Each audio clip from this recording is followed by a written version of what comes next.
Je voulais qu'on revienne sur ce qui s'est passé vendredi. Joël Dagossiri était dans les grandes gueules.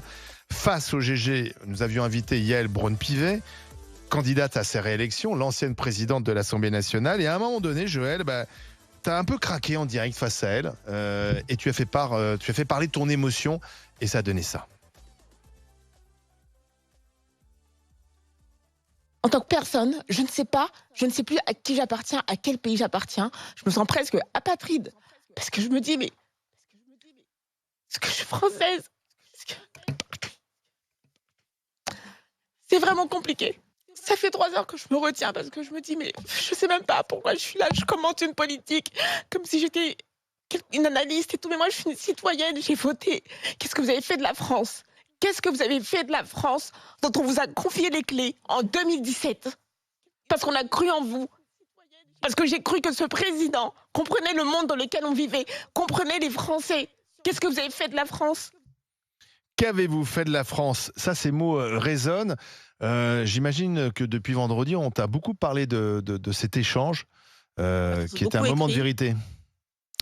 On m'a surtout beaucoup écrit. Je crois que j'ai reçu, je sais pas moi, 200 messages et j'ai pas eu le temps de répondre à tout le monde. Donc, je m'en excuse, mais voilà, c'est un peu compliqué de répondre à tout le monde. Donc, on m'a surtout beaucoup écrit pour dire que j'avais exprimé ce que beaucoup de Français ressentaient. Donc, le désarroi dans lequel ils se trouvaient au moment de ce vote, à pas savoir déjà pour qui voter. Donc, de manière générale. Ensuite, beaucoup de messages aussi de Français d'origine étrangère qui ont exprimé en tout cas leur émotion devant ce que j'avais moi-même exprimé et à quel point en fait ils vivaient exactement dans leur chair ce que j'avais exprimé, c'est-à-dire à savoir à se demander s'ils avaient encore une place ici, à sentir que petit à petit, à se poser des questions tout simplement sur leur identité, ce que aussi nos parents nous ont transmis, parce que moi j'appartiens à une génération, à la première, oui, l'une des premières générations qui est née sur le sol français, avec des parents qui ont fait le choix de ce pays en fait pour nous. Et je me souviens qu'il y a quelques mois, j'avais exprimé le fait que je voulais partir de la France.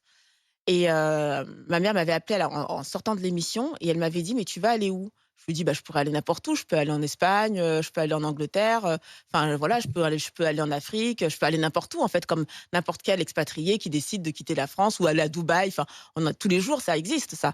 Et elle l'a pris, vraiment personnellement, comme si, en fait, elle avait fait un mauvais choix pour moi. Elle a dit: «Mais c'est le pays qu'on a choisi pour vous». Elle m'a dit: «C'est ton pays, c'est le pays qu'on a choisi pour vous». Et donc il y a beaucoup de Français, comme moi qui me ressemblent politiquement déjà, donc qui sont plutôt dans un centre droit, centre gauche, et qui se retrouvaient pas du tout dans ces élections, qui étaient complètement perdus, mais vraiment qui étaient, pas perdus comme moi, je sais pas qui voter, mais vraiment, émotionnellement perdus dans leur tête, dans leur cœur, et des Français d'origine étrangère ou des binationaux. J'ai aussi reçu beaucoup de messages de franco-portugais ou de franco-espagnols qui expliquaient à quel point ça les avait heurtés, en fait, le fait qu'on puisse remettre en question leur loyauté à l'égard de la France. Donc effectivement, j'ai reçu énormément de messages. Maintenant, c'est une séquence, voilà, ça s'est passé parce que les gens me connaissent, hein, ça fait 8 ans que je suis ici et ils savent que, comme je dis, ça sort comme ça sort. Des fois, c'est bien, des fois, c'est mal, et cetera. Mais bon, je m'autorise à être celle que je suis. Après, voilà, ça s'arrête là. Comme je le dis, là, je suis déjà à la prochaine émission. Voilà, j'ai dit les choses comme je le sentais à ce Non, mais moment-là. ce qui était fort, je ne sais pas ce que vous en pensez, c'est en fait, tu as cru en Emmanuel Macron, tu me l'as souvent dit, ici en Bien sûr, j'ai 2017. voté en 2010. Alors, Et pas en 2022, mais en Mais quand 2017, tu as dit j'ai 7 voté ans par après, réelle adhésion. voilà, qu'avez-vous fait de la France? J'ai souvenir de ce que disait le soir de l'élection d'Emmanuel Macron au Louvre, vous vous souvenez, où il nous dit, en fait, avec mon élection, vous n'aurez plus besoin de voter pour les extrêmes. Il l'a dit, ça. Et finalement, on se retrouve 7 ans plus tard, où la gauche s'est quand même radicalisée, et aujourd'hui, la droite a été quasiment remplacée par une offre beaucoup plus radicale également, hein, Charles. Mais c'est amusant quand même, enfin amusant non, mais intéressant ce qui se passe parce que il y a aussi un syndrome qui était un peu arrivé aussi à Nicolas Sarkozy. C'est-à-dire, au début, ça a l'air, c'est moderne, Mmh, c'est ça donne vrai. envie, il y a de l'énergie, il y a de la nouveauté. Mmh.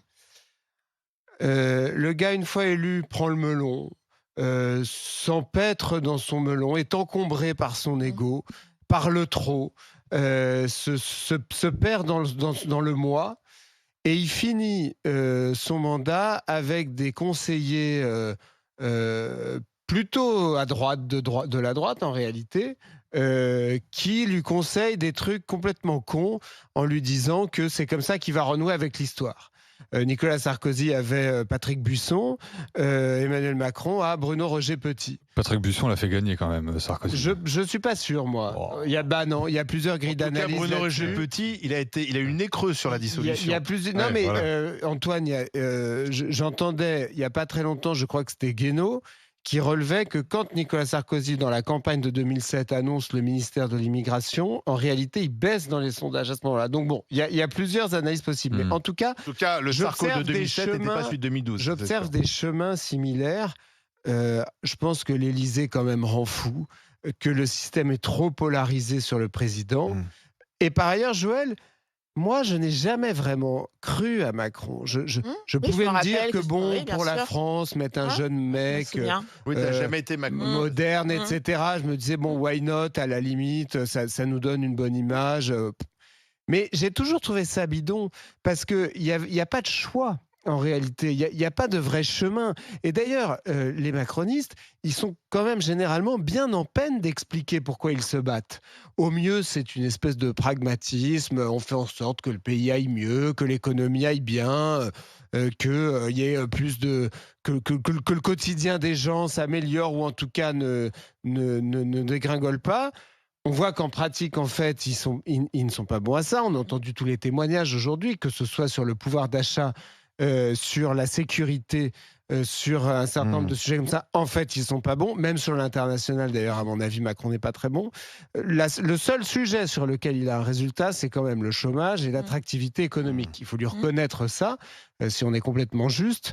C'est le seul sujet sur lequel il a un bilan positif. Sur tout le reste, en réalité, Sur une politique qui avait Ouais, mais c'est commencé pas très François bon. Hollande d'ailleurs. oui, La absolument. politique de l'offre. Mais absolument. Et qu'il a Sur tout le reste, amplifié. c'est pas très bon. Donc voilà, moi j'ai toujours trouvé ça très marketing, très quadra, analphabète, McKinsey, qui croient à rien à part à leur petit confort. Et donc fatalement, parfois l'histoire reprend ses droits.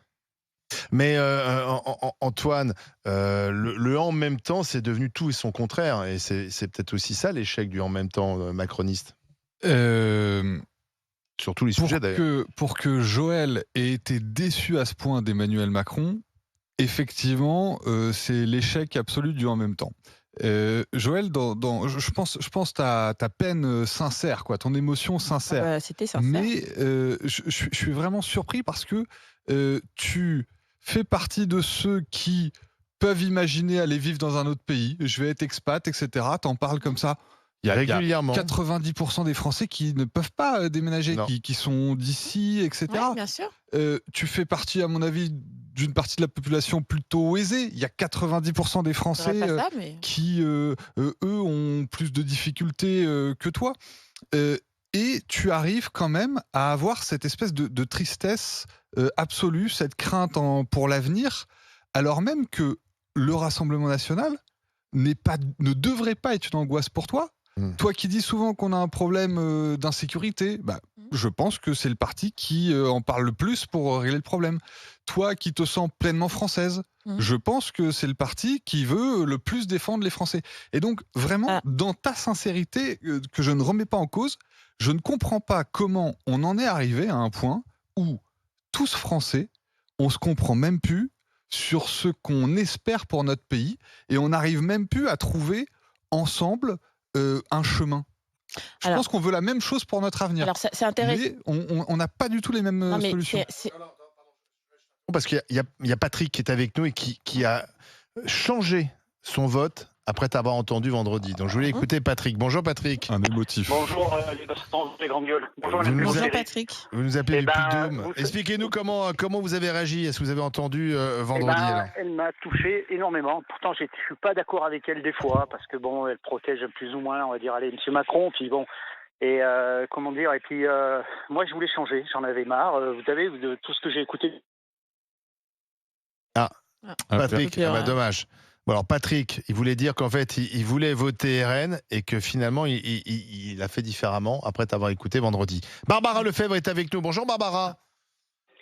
Bonjour à tous. Je sais que c'est la Salut, pause Barbara. parce que tu surveilles le brevet des collèges ce Ah, matin. comme ma sœur. Bah oui, Elle bah oui, commence. Et oui, c'est la pause. les troisièmes planches en ce moment. Alors très rapidement, parce qu'on appelle comme ça les grandes gueules pour avoir votre ressenti après cette soirée électorale assez exceptionnelle, puisque les résultats confirment donc que le Rassemblement national est au port du pouvoir. Comment tu as vécu cette soirée ? Sans grande surprise, je me doutais du score assez haut du Rassemblement national. Je pense que quand même, il faut bien comprendre ce qui se passe. 2017, 8 députés, 2022, 89 députés, et 2024, ce sera au-delà de 200. Voilà, donc c'est un signal. Monsieur Macron, je crois, voulait la clarification. Je pense que les Français ont clarifié la situation. En ce qui me concerne, j'estime que la deuxième étape de la clarification, c'est sa démission. Parce qu'en réalité, l'Assemblée nationale va être ingouvernable. Je ne crois pas que le Rassemblement national ira jusqu'à la majorité absolue. Donc on va continuer dans la popole catastrophique dans la version macroniste. Je crois aussi que cette élection a montré où se situe aujourd'hui, à mon sens, le danger pour la République. Moi, excusez-moi, mais quand j'ai vu hier que M. Mélenchon était le premier pour le nouveau Front populaire à prendre la parole, flanqué de Rima Hassan, je me suis dit d'accord, on a bien compris le signal qui est envoyé. Et quand je vois aujourd'hui des Madame Agresti-Roubache ou pire encore, un socialiste qui appelle à voter pour Raphaël Arnaud, mais là je suis estomaquée et absolument stupéfaite. Donc je me dis que vraiment les temps qui arrivent vont être très troublés. Et je m'étonne que les gens soient à ce point troublés par la montée du Rassemblement national, parce que celle-là, on la connaissait et on la voyait venir. Mais je pense que là, je ne sais pas si vraiment les électeurs, et en particulier les électeurs de gauche, se rendent bien compte de l'alternative qu'ils ont, qui est de voter pour des Poutous, pour des Raphaël Arnaud, pour des Boyards, des Guiraud. Je suis estomaquée, surtout quand on voit les signaux qui ont été envoyés hier par Jean-Luc Mélenchon et par ses acolytes. Le message était très clair et ce message-là, je le pense, les Français n'en veulent pas.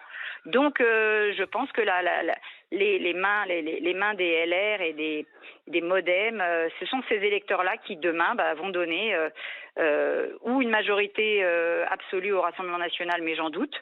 Mais en tout cas, qui vont, je l'espère, faire barrage à LFI, parce que pour moi, le vrai barrage républicain, c'est le barrage contre LFI. D'accord, oui, toi, c'est LFI qu'il faut. Mais aujourd'hui, la gauche a très peu de chances de gagner. Mélenchon ne sera pas à Matignon. Si je dis ça, je ne prends pas beaucoup de risques. Au regard du résultat du premier tour, la gauche, finalement, fait à peu près le même score qu'aux européennes, même un petit peu moins si on additionne toutes les forces de gauche aux européennes. Et puis, il n'y a pas de réserve de voix au deuxième tour. Alors, on va voir si le Front républicain leur profite. Peut-être que leur réserve de voix, c'est les macronistes, ce qui est d'ailleurs assez ironique. Moi, j'entends bien, mais comme on entend un discours qui est essentiellement moralisateur, qu'on nous explique que c'est un vote sur les valeurs. Donc moi, je suis désolée, les valeurs que je défends, ce sont des valeurs républicaines, des valeurs anticommunautaristes, des valeurs de laïcité, tout ce que ne représente absolument pas LFI. Donc en ce qui me concerne, j'estime qu'aujourd'hui, le danger pour la République, les factieux, ceux qui veulent abattre la République, ce sont les LFI. Ensuite, peu m'importe qu'ils ne soient pas au port du pouvoir ou qu'ils soient au port du pouvoir. Moi, je considère que ces gens-là sont extrêmement dangereux et ils sont dangereux pour la paix sociale dans ce pays. Que le Rassemblement national soit dangereux sur des questions d'ordre économique ou autre, je veux bien l'entendre. Mais sur la question des valeurs, puisqu'apparemment on invoque les valeurs, on n'entend que ça depuis hier soir. Moi, je suis désolée, les valeurs, et je ne crois absolument pas qu'un électeur LR, un électeur Modem, un électeur Horizon, ni même un électeur macroniste pourra mettre un bulletin LFI, parce qu'on a bien compris hier qui est le premier qui a pris la parole pour le nouveau Front populaire, c'est M. Mélenchon, flanqué de Bompard d'un côté, Rima Hassan de l'autre. Donc pour moi, tout est dit. Et je considère que ceux qui votent LR ou votent Barbara, Horizon... tu te rends bien compte quand même que, par exemple, Mélenchon, quand il fait ça, il fait un coup politique contre ses petits amis de la gauche pour leur montrer qu'il existe encore. C'est pas eux qui se concertent pour envoyer Mélenchon prendre la parole en premier. Donc ça nous montre bien qui a la main sur le nouveau Front les rapports populaire. de force, oui, mais il y a quand même, je veux dire, à LFI, tu as quand même... Regarde, ce que dit Barbara, c'est que le reste de la gauche est pris en otage par Mélenchon. Je comprends ce qu'elle dit, mais par exemple une personne comme Clémentine Autain, Moi, je la trouve pas anti-républicaine. Tout à fait d'accord. Ni Voilà. François Ruffin, mais ils vont faire perdre François Ruffin. Ça, c'est sûr qu'ils vont faire perdre François Ruffin. Et au GG, je l'avais dit il y a déjà 2 ans, il faut que Clémentine Autain, Corbière, Ruffin quittent Mélenchon, quitte la France Insoumise, ça fait 2 ans que je le dis, et qui créent un nouveau parti, un vrai parti de gauche. Ils ne l'ont pas fait, ils sont restés aux mains de Mélenchon, et qu'ils ne l'aient même pas fait après le 7 octobre, ça montre bien que jusqu'au bout, ils ont envie de s'enfoncer dans Bah, ils cette vont boue, peut-être parce perdre. qu'aujourd'hui, le Durafour crématoire, on sait où il est chez Mélenchon. Et on l'a vu hier. Et en plus, il est mélangé avec l'islamisme. Donc excusez-moi, mais ça, c'est le vrai danger pour la République. Merci Barbara, on va te laisser continuer à surveiller les élèves du brevet du collège. On a retrouvé Patrick. Ça doit pas mourir. Patrick du Puy-de-Dôme qui a changé de vote en écoutant Joël. Patrick, il nous reste 1 minute. J'espère que la liaison est bonne. Patrick, vous Oui, m'entendez excusez-moi. Macron, il a voté RN. Alors expliquez-nous, vous avez écouté Joël, Il a vous voté avez été Reconquête en ému écoutant Joël. par la prise de parole de Joël et vous avez changé d'avis, c'est ça? Oui, c'est ça, tout à fait. J'étais pour le changement, et c'est-à-dire que je voulais voter pour ceux qui ont pratiquement gagné là, et puis au dernier moment d'avoir écouté Joël, je sais pas, elle m'a pris et j'ai dit tiens mais réfléchis, analyse bien et tout, et je me suis pas trompé et j'ai pas voté dans ce sens-là, et j'ai voté pour on va dire le député du coin, on va dire, voilà. J'ai choisi. Faut pas se laisser Ouais. attendrir comme ça, Patrick. Vous avez vraiment cru que Joël serait en danger Est-ce que je demain si le peux Rassemblement répondre à Patrick national parce était que là? comme c'est moi qui... Oh d'accord. C'est pas toi, c'est pas toi, Exactement, Antoine. il reste 20 secondes Non, pour répondre à déjà Patrick. Patrick, merci, Oui. merci beaucoup d'avoir Non réfléchi. mais vous m'avez touché. Et c'est vrai que je l'ai pas fait pour ça, et j'ai fait pour exprimer quelque chose que je ressentais, mais je sais que beaucoup de personnes ont ressenti la même chose, donc je veux juste vous dire merci. Voilà, c'est tout ce que je peux vous C'est dire. moi qui vous dis merci. C'est moi qui vous dis merci. Vous m'avez ouvert les yeux.